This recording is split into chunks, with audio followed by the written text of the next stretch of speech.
I got my hair cut. Ow. Ooh. Dizzy. I shouldn't have done that. I got my hair cut. Oh.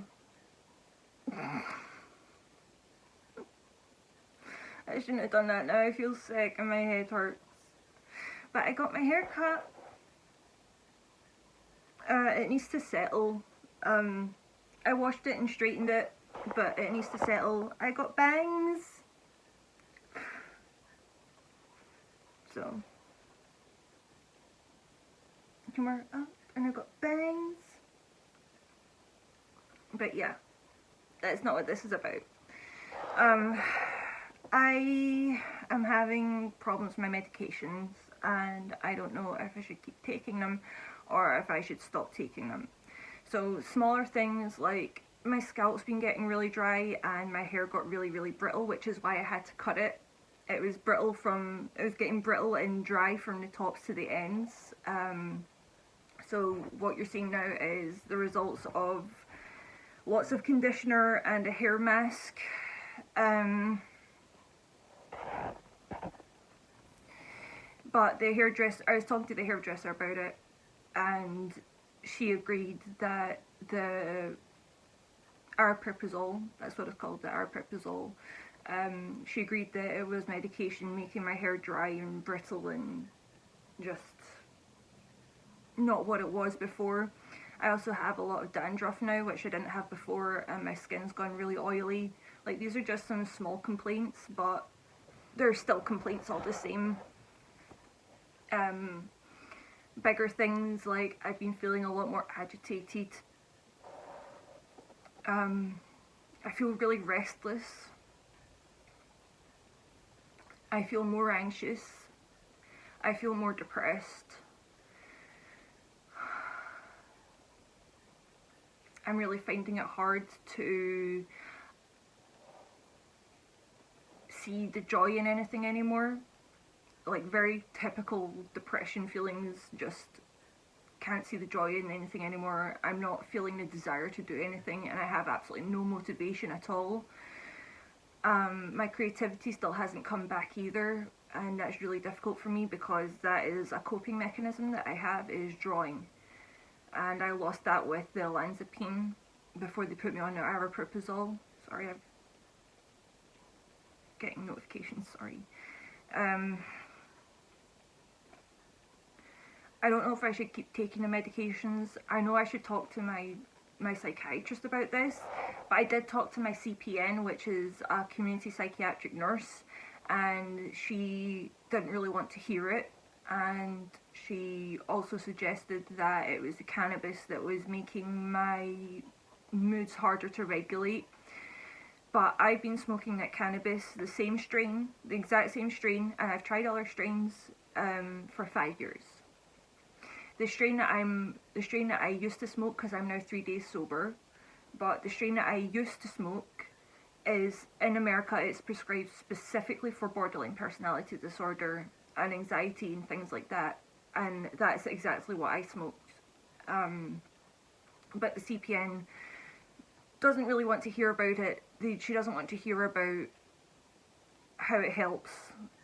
She doesn't want to hear about how the medication is affecting me either, and I'm finding that quite difficult, because if you can't talk to your CPN, then who can you talk to apart from your psychiatrist? But I'm actually hoping to get a new psychiatrist. The psychiatrist I have, I've been with him for 10 years, and in that 10 years I've had a number of different incidents with him. Sorry, more notifications. I get so distracted so easily, and I've noticed when I'm talking I start to kind of dissociate, and then I can't really hear what I'm saying, and I just kind of go on, and then I'm like, wait, what was I saying? But yeah, I've been with this psychiatrist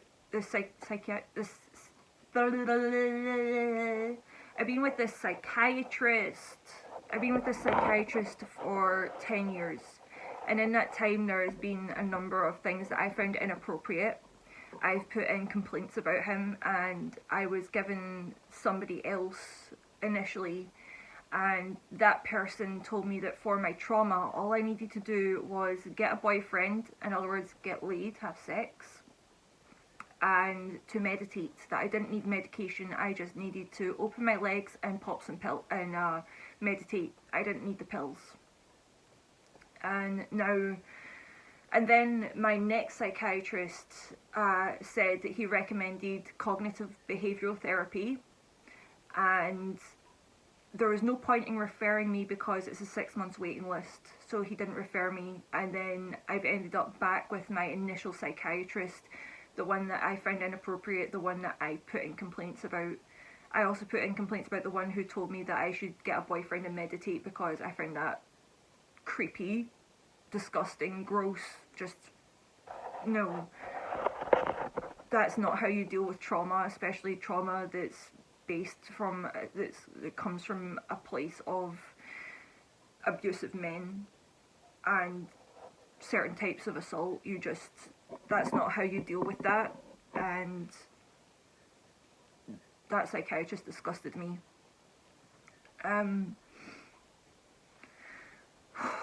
So I'm going to try and get a new psychiatrist, because I still find the one that I have to be inappropriate, gaslighting, just a bunch of things in general that I don't appreciate, along with not really taking my wants, my needs, my situation, my other physical medical conditions, not taking them into account, but rather telling me that they're in my head, when these are things that I've already been diagnosed with by doctors from the pain clinic and specialists.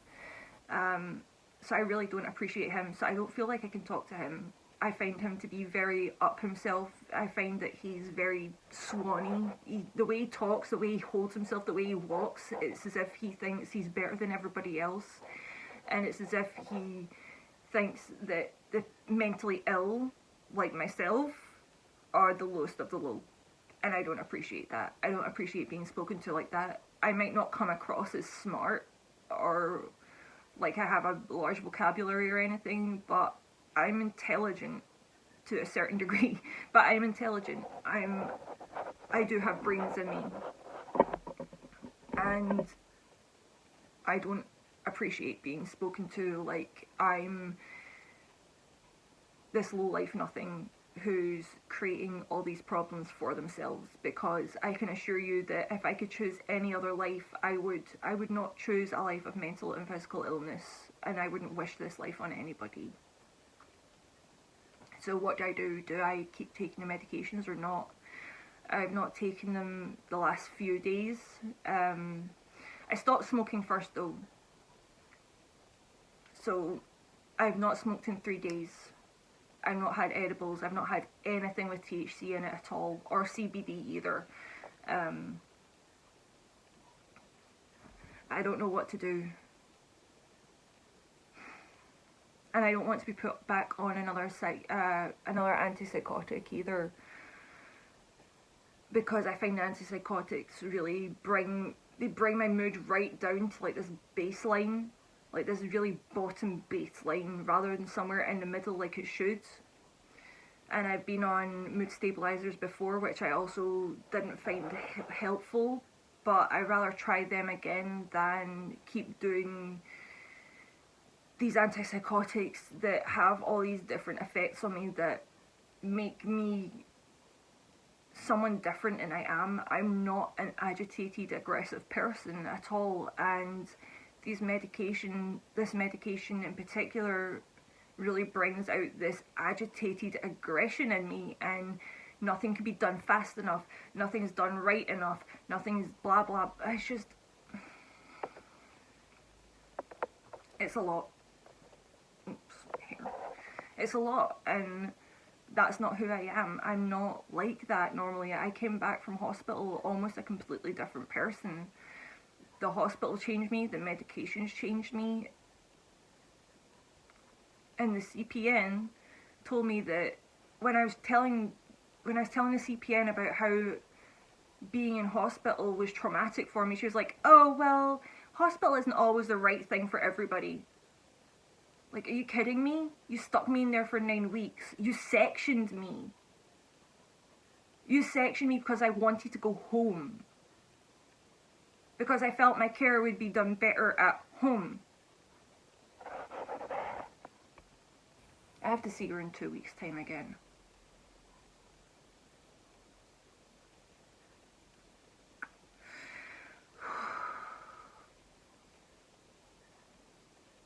But yeah, I was sectioned for nearly 9 weeks because I wanted to go home. And they thought it was too dangerous for me to go home.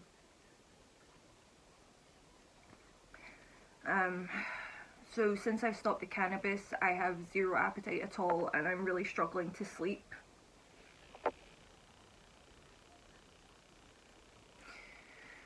I don't sleep well, and I don't eat well, apart from the anorexia. In general, I don't have like a balanced diet or anything like that. I very much stick to safe foods and different kind of things that I find that I'm comfortable with. I like to stick with things that I'm comfortable with, and I don't like to deviate. So yeah, I don't know what to do with myself. People, my friends, they told me, you know, cut down on the medication, but I'm on the lowest dose of the medication, so I can't really cut down on it. I don't know how to cut down on a lowest dose.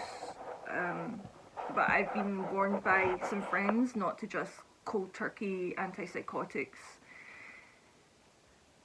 which is what I've done. I mean, I can go back to them, I've got them right there, but I don't like how they've changed me mentally, and I don't like how they're changing me physically either. I know things like I have dandruff when I don't normally have dandruff, and my skin's oily when it wasn't oily before. It used to be oily when I was younger, but then I got on top of it. I know things like that are just like, they're not really a big thing, but when you already feel shitty about yourself within yourself, when you already have struggles and difficulties managing and maintaining yourself, these little things do matter. They matter a lot. And not just for women, but for men and non-binaries and whoever else, everybody and anybody. Hair is an important thing. Hair is it's a form of how we express ourselves. And our hair tells us a lot about ourselves. Like, it tells us how healthy we are. It tells us if we're doing something right or if we're not doing something right in our diet. It tells us a lot of things, and my hair has never been so dry and freaking brittle in my life. And it started once that medication started kicking in. So yeah. I'm not asking you guys for advice about whether I should take my medications, because I know that I should take my medications. But they don't help, and they make things worse. And I'm not asking you guys for advice because I know that you guys will say, just keep taking them, just wait it out, stuff like that. But that's not working for me right now. I've been on this medication for about a month now, or maybe over a month now, and yeah, over a month now, and I'm not doing well on it at all. When it kicked in, everything got worse. And I'm going to try talking to my CPN about it again. But when I did talk to her initially, she didn't really want to hear it, and she was like, well, those are side effects I've never really heard of before. Nobody's ever come to me complaining about brittle hair, dry hair. And she's like, it should only be the ends of your hair that are dry and brittle. Maybe you need a haircut. Lady, my hair can go years without having a haircut and it's still silky. I'm not, like, I get split ends and stuff, but my hair always stays silky. Even though it's curly and it's frizzy and stuff, once it's straightened, it's normally silky. This is not silky. This is dry, brittle, doesn't want to do as it's told. Mop.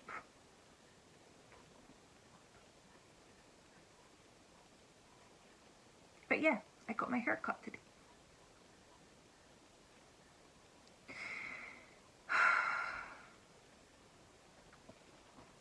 I was really nervous about getting my hair cut, I'm not gonna lie. My anxiety was through the roof. I had to let my mum wash my hair because I was too sore to do it myself. And then it was a hairdresser I've never met before. I need to get hairdressers that do house appointments because I find it really hard to get out of the house and to get places. She was really nice, and I left her a review and I gave her a tip. It was a £5 tip, it wasn't much, but you know, it was a £25 haircut and I gave her £30, so she got £5 extra.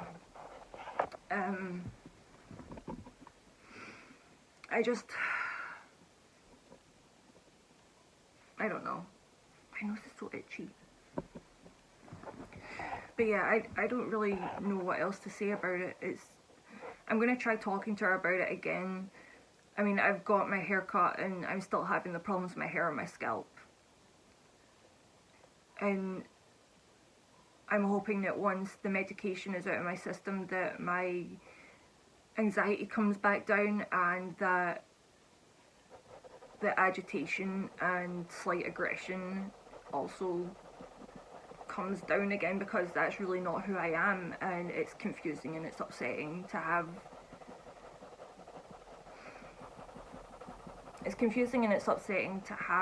yourself change in such a drastic way when it's not who you are and it's never been who you are, and I'm just not happy on it.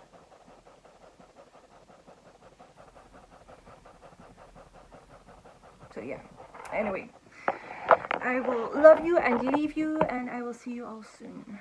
I love you, God loves you, and I will see you all soon. You're doing amazing. Bye.